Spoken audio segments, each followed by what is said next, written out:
Kalau menurut Nabi Muhammad SAW, teman-teman sekalian, hidup itu cuma dua.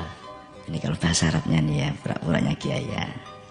Al-Islamu huwa sabru wa syukur. Jadi yang disebut Islam, Islam itu kata kerja. Jadi doing things untuk menciptakan salam means Islam.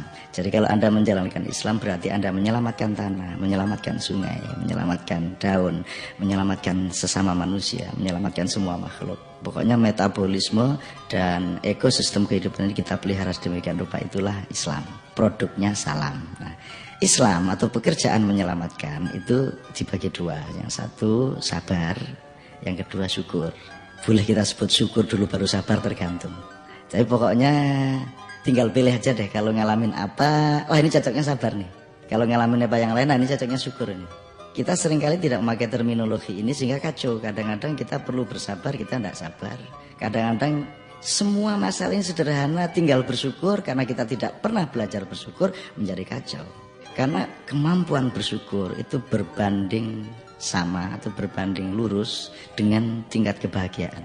Semakin kita tidak mampu bersyukur, semakin kita tidak bahagia, semakin kita tidak tentram, semakin kita tidak settle ya jiwa kita.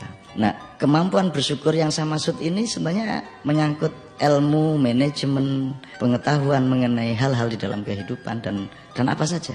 Jadi ada orang yang naik mobil 500 miliar karena tanpa rasa syukur dia tidak mendapat kenikmatan apa-apa. Ada orang yang pakai motor karena dia sibuk sekali dengan rasa syukur, dia merasa lebih nikmat daripada yang pakai mobil.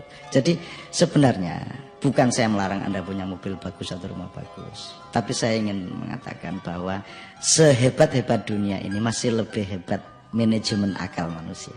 Gitu. Jadi letaknya kebahagiaan, letaknya ketentraman, dan itu nanti berakibat pada kesehatan, berakibat pada jauhnya kita dari titik bahaya atas sakit ya, bahaya atas kesehatan kita. Itu semakin kita mampu bersyukur, semakin kita dekat dengan kebahagiaan. Banyak orang yang tidak belajar bersyukur, jadi tidak ada fakultasnya misalnya. Jadi yang ada adalah belajar melampiaskan nafsu. Setiap hari di mana-mana melampiaskan nafsu, melampiaskan, dan itu bertentangan dengan rasa syukur, dan hasilnya pasti frustrasi, stroke, akhirnya narkoba, akhirnya bingung, akhirnya dan sebagainya lah. Jadi intinya teman-teman sekalian, sahabat-sahabatku semua, mari kita bikin satu waktu khusus untuk sedikit meneliti mengenai pandai bersyukur ini. Dan pendidikan terpenting untuk anak kita adalah mengajak dia untuk terus-menerus menemukan momentum kapan dia sebaiknya bersyukur. Kalau dia dibiasakan bersyukur setiap hari, dia nanti akan jauh untuk jadi koruptor.